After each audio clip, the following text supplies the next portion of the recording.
Welcome to Permission to Thrive. I'm your host, Suzi Lula. As a spiritual therapist for over 20 years, I have the honor and privilege of ushering women and mothers just like you on a journey from simply surviving to powerfully thriving. I also have the honor of raising our son, Will, who is now a young adult, with my longtime partner, Jami. So I'm right there on the journey with you. Consider this your personal sanctuary, your space to meet your heart, embrace your messy, and come home to your most authentic, extraordinary self. My hope is that you leave resourced and inspired because you are here to shine. Welcome to Permission to Thrive.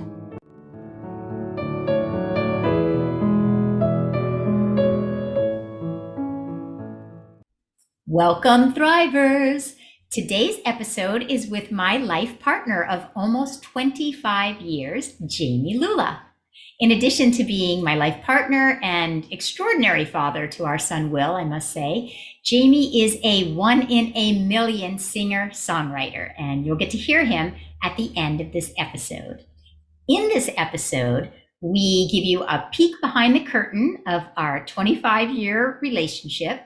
We debunk some of the happily ever after relationship myths, and we share some of the things that assist us in our relationship to thrive after 25 years together. We talk about how we handle some of the messy relationship issues, and we also talk about raising our now 21-year-old son, Will. So please get a cup of tea, sit back, relax, and enjoy. Hi, so I'm here today with Jami, my longtime partner of 25 years. 25? Wow. And we're here to give you a peek behind the scenes of our relationship. We wanted to debunk the myth of happily ever after. We wanted to just give you a peek into what's assisted us to thrive in our relationship, some of the messy in our relationship. And our relationship with our son, who's now 21. Exactly. So, well, let's just jump right in. Maybe you might want to get a cup of tea, a journal, light a candle, relax. Use this as your time, your sanctuary to receive. So let's just jump right in. Bring it. I'm just wondering, do you attribute some of the thriving in our relationship, maybe you in our relationship? I personally like our long walks and deep talks that we started doing in COVID. That's what we started calling them in COVID, because it was a little bumpy at the beginning of COVID. It was like we were close. There was a lot of anxiety going on. But it started back in 2000 when we started doing walks of intention, where we would walk in silence for 15 minutes, and then we'd say what we were grateful for the day and our intentions for the day, and then we reflect back to one another. And it was like, God, it was just a great way of bringing us closer. Mm-hmm. So I think that's real key. Yeah, I think so too. And it is a space of vulnerability. You know, it's a space where I can bring in the things that I'm anxious about or nervous about and be really vulnerable. And what I find then is that when I'm talking about my vulnerabilities, I'm less likely to act it out in our relationship. Yeah, very true. So I get it out. I'm a processor. I need to get it out. So. And very seldom do we find that either one of us are like kind of out of whack. We always find that there's a balance, and I'm having a day, man, I just woke up with this heaviness in my heart, and you tell me, and it's like, wow, I'm so grateful that you shared that with me and said that out loud. It's like, or, something that's been ongoing that you'll say. And sometimes it's just, one of us going around the entire time talking about what's going on to get to the point where it's like it's not having that power over us. Yeah, exactly. It takes the time it takes. Yeah, sometimes. Exactly. Sometimes I'm talking about the same thing over a week, or dare I say, month. Nah, it's never that long. Yeah, but it does assist us, those long walks and deep talks. I would agree with that for sure. And I think one of the things for me that you're reminding me of in that works for me is that I feel like what works for us is that we're really good friends. Yeah. That We started out as we friends. started out as friends. We were friends before we started dating. And I really like you, and I really like being with you. And You still like me. and I still like you, and I still like being with you. But I seriously, I really think that that is very meaningful to me, because I always say to my clients, being in like with someone is as important, if not more important, than being in love with that person. Because in a long-term relationship, we've gone in and out. The tide's come in, the tide's gone out. We've had all these different chapters. I always say, we've had many inner divorces and inner remarriages over the years. And so I think the fact that we're good friends and that we like each other, and the thing I think also that assists me is I am often asking myself the question during the day, do I like me? Do I like how I'm showing up in this relationship? And I find myself often observing myself and asking myself, like, if I was you, if I were in your shoes, what would I look like to you right now? What would I feel like to you? And that really helps me, the whole being in like, something that really has assisted me a lot. I think it's a great point for raising children too, and the whole idea of, being really good friends. It's like the fireworks are great, they're fun, but it's like so many of them. It's like then you find out who the person really is beyond the fireworks. But it's like when you start out as friends and deepen and really get to know each other and create that vulnerability and that authenticity with one another. It's establishing a relationship, and we also started out as prayer partners, so that was a different level of intimacy and authenticity that came to play in our relationship. Definitely meditating together. And I think if you all are listening, or as you're listening, maybe call to mind, you may or may not be in an intimate long-term relationship. You might not be in a relationship at all. But I think this idea, as you're listening, of how can you find places inside of yourself that you like, that you can bring into all of your relationships, and bring that idea of friendship into your different areas of your life. Because I think when we're friends with each other, there's a safety. And when we feel safe with someone, we are going to be more likely to bring our vulnerabilities. So true. So that brings me to the messy. So I'm just interested in, we were very intentional before this episode that we're not seeking to paint some picture that life is happily ever after for 25 years. And we have definitely gone through our messy moments, our messy chapters. So I'm interested, what have been your messiest? What recollection do you have, and how did we get through it? What's been the messiest for you? I think that after my brother passed in 2012, and then your mom passed 3 months later, I lost a couple friends at the end of the year, and then I lost my job. I left my job of 24 years in March of the next year. And that was really hard, because it was like bam, bam, bam, bam, bam. It was a bunch of things that happened. And I seem to think that you have words to articulate things a lot quicker than I do sometimes. And sometimes it really takes me a long time to figure out what I'm trying to say or what I'm trying to do. And I can't always articulate it in a way that you're able to, but that was challenging. And it was just recently, within the maybe last 2 years, that I told you about what I was going through at that time and why I was doing what I was doing.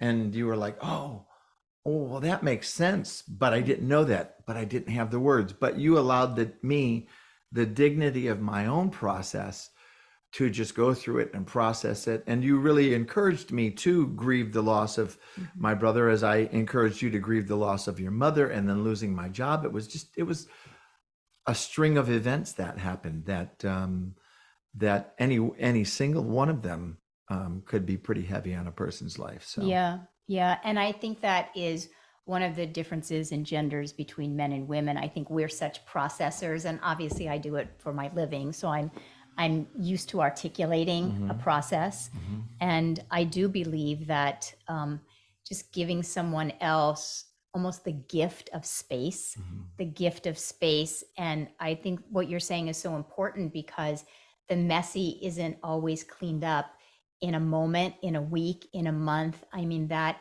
has been years of a process for you to unravel and untangle. And I think that's just very important to note in long-term relationships that the messy isn't necessarily swept up in a bow, you know. It's not swept up in a bow, and um, it's the sticking around that I perceive that a person really finds out, because it's like, I think any number of times we could have said, okay, I'm here, I'm out of here.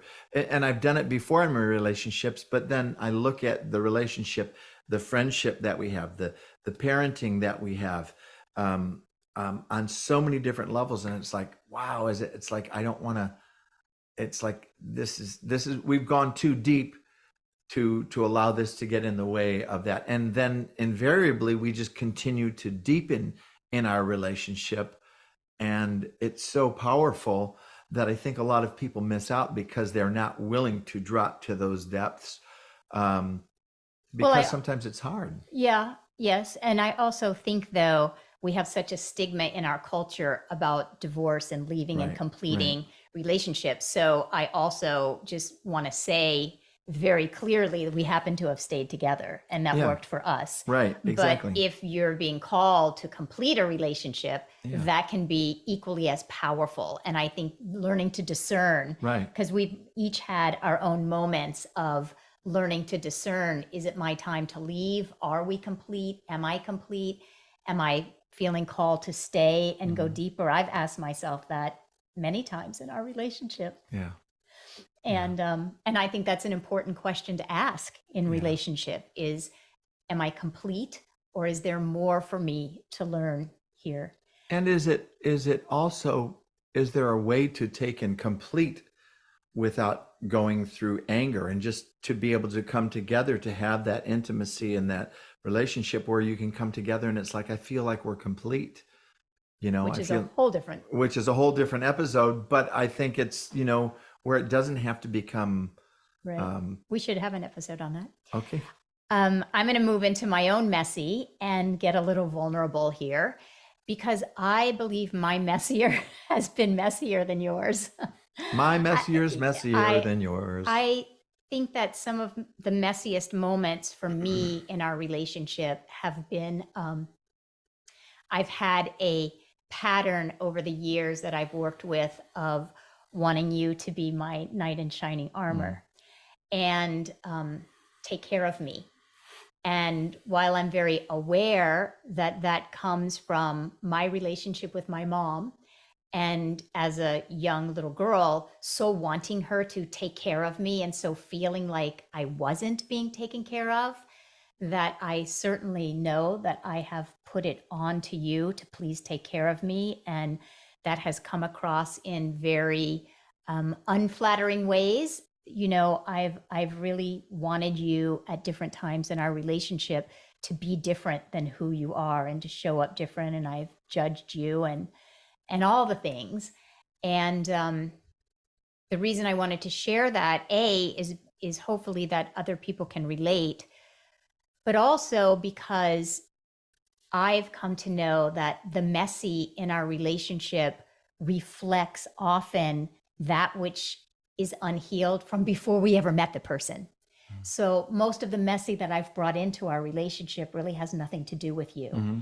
And so the messy is really inside of myself, and learning how to untangle inside of myself and learn how to meet my own needs and give myself what I perceived I did not receive from my mom, to learn to give that to myself, so that it's not like I don't need to receive from you or ask for what I need from you, but there's a difference between asking to receive something and needing it to fill something in me to make me feel okay. Yeah.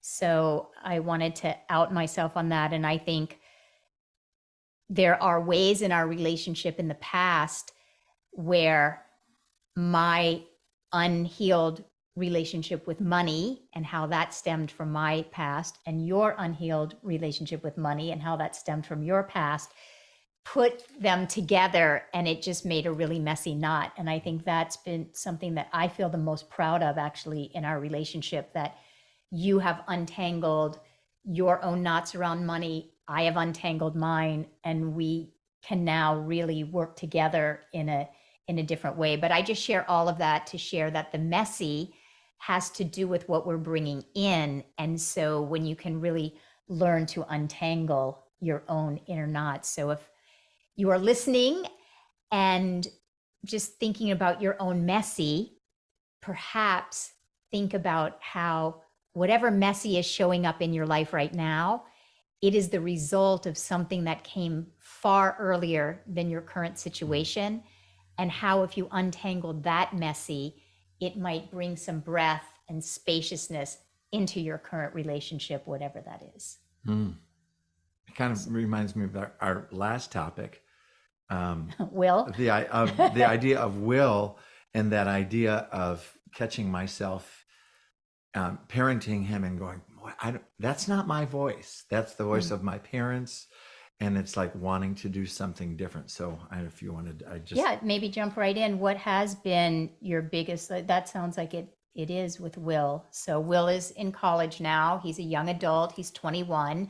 We've certainly gone through a journey with raising him, but I'm appreciating what you're saying. So maybe elaborate. Well, I think it's the old projections I want. It's like, I remember how I don't think like, oh, this is how my dad do it. It's like all of a sudden I'm saying something to him, reprimanding or doing something. Oh, it's like, oh, this isn't, and it's not a judgment of my dad. It's just like, but this is not the way I want to parent my child. I know that our relationship with William has never been punitive and you're grounded and you know, I got spanked a number of times and it's like, we just didn't do that. And when he was going through a particularly challenging period of time in his teens, where he was taking my car that I had just bought and going on these drives, and you know, he came home one day and it wasn't like yelling and screaming or anything. It was just like, what's going on that you're making this choice? Because, you know, because of A, B, and C, but you're making some choices and they don't feel real effective for your life. And it was like, you know, my dad would have just, you know, he would have been very angry and I would have been beaten. And that's not the way that we did it with him. We just found a way to talk. And I don't know, I hear about people talking about, oh, that California way. It's like, you need to whack your kid. And it's like, no, we've never had to whack our kid. And, you know, we've been able to talk to him. And invariably, he wants to still be in relationship with us. He still calls us. If he's got something going on, he calls and says, this is what's going on. And well, I think to your point also, you know, it was a conscious choice that you made to raise him differently than you were raised. I made the same conscious choice. And then that took those first 6, 8, 9 years of really learning to unpack and really learning to hear, oh my God, I am sounding just like my mom. I am sounding just like my dad, and really untangle that inside of yourself. I know for sure I did the same thing. I mean, early on in his life, I was still very wrapped up in what the teachers thought of me and how the teachers would perceive me, how the teachers were perceiving him. And that was a reflection of that I cared so deeply about how my mom thought of me. What did my mom think of me? I was still, when Will was young, I was still in that pattern of wanting my mom's approval. And so I was then looking for that approval, be it from a teacher, be it from, and I didn't realize it at the time, but I was projecting and I wanted Will's behavior to look a certain way and him to present a certain way because I was unconsciously, thinking that my worth came from how he Right. was appearing at school or in social situations or whatnot. And so I think that's why we both have such deep reverence for other parents and deep bow to parents, because it is such an untangling, Yeah. really. And I think one of the things that's worked in our relationship, I don't know what you think about this, but I know that I just think of my wedding ring as 3 rings, and the middle ring is the stone, and that represents me marrying me. And so I'm married to me first, and I've needed to remind myself over the years, I'm not the product of my mom. I'm seeking to stop the generational patterns. Right. They stop with me. I take responsibility. Those generational patterns stop with me. And I'm marrying myself first so that I don't lose myself in our relationship. And then consequently, we don't lose ourselves in raising him. Right. So anyway, I hope that this has been helpful to you all, especially any of you raising children. It can get messy. And the idea here is to take some moments and just ask yourself, are you aware of where that messy perhaps originated from, so that you can segregate yourself either from your child, either from your relationship, be it your relationship with money, your body, your career. Step back enough momentarily that you can unravel where that messy came from, and then show up differently when you come back into your relationship. So Also, I think what comes forward too is I hope that you find compassion for yourself, because every parent goes through it. There's not a parent. You might be looking at a friend or the way someone else is raising their kids, and it's like they're going through the same thing. We've gone through this before. It's like, oh, we think this couple is doing this, and it's like, you know what? They're having the same challenges that we're having.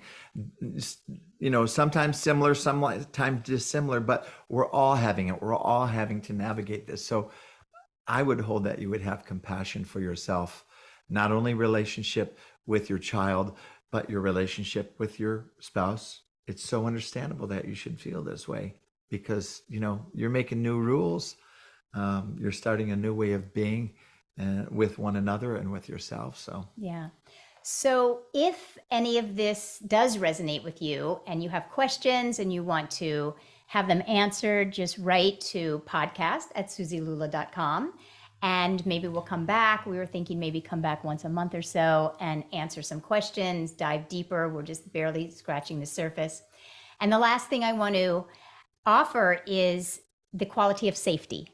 So to me, to create real, true vulnerability and real, true connection with someone requires a safe space. And Jami wrote this song about safety, safe place to land. And I'm wondering, would you be willing to sing it? right now. And then I will take everyone through a guided process afterwards to allow you to maybe integrate this a little bit more deeply. As we step out of where we come from, walking tall in who we become, being seen for all that we are is just one part of our love. I see you and you see me. We welcome each other to our destiny. All that we're here to express, and nothing less. We're here to share our brilliance. I am your safe place to land. You are my safe space to land. We've made a great place to dance. I am your safe place to land. You are my safe space to land. We've made a great place to dance. Safe place to land. I'll be your safe place to land. And so just allow that idea of safety to wash over you, maybe allow you to drop into your own heart. Just ask yourself, how could you become a more safe space for yourself today? Is there something within you? Is there a way that you could, as Jami was saying, maybe have more compassion for yourself? Be a little kinder to yourself, a little gentler to yourself. Perhaps even acknowledge yourself for choosing to invest this last bit of time to find ways to thrive more in your life, to unravel some of the messy in your life. Acknowledge yourself, appreciate yourself, open your heart, and listen for maybe something that you can bring in to the rest of your week. And then we will see you next week. I hope this conversation leaves you knowing that if we can thrive, you can shine in all of your relationships as well, even the messy ones. And if there was something you found meaningful, I hope that you will subscribe and write a review, a 5-star review, I hope. And as a thank you, I will email you a free video that I created for you called Permission to Thrive, with some practices and guided processes to assist you to thrive in every area of your life. Just email podcast@suzilula.com with the word done when you subscribe and leave a review, because subscribing and writing a review assists us to reach more people and spread the message of shining to more people on planet Earth.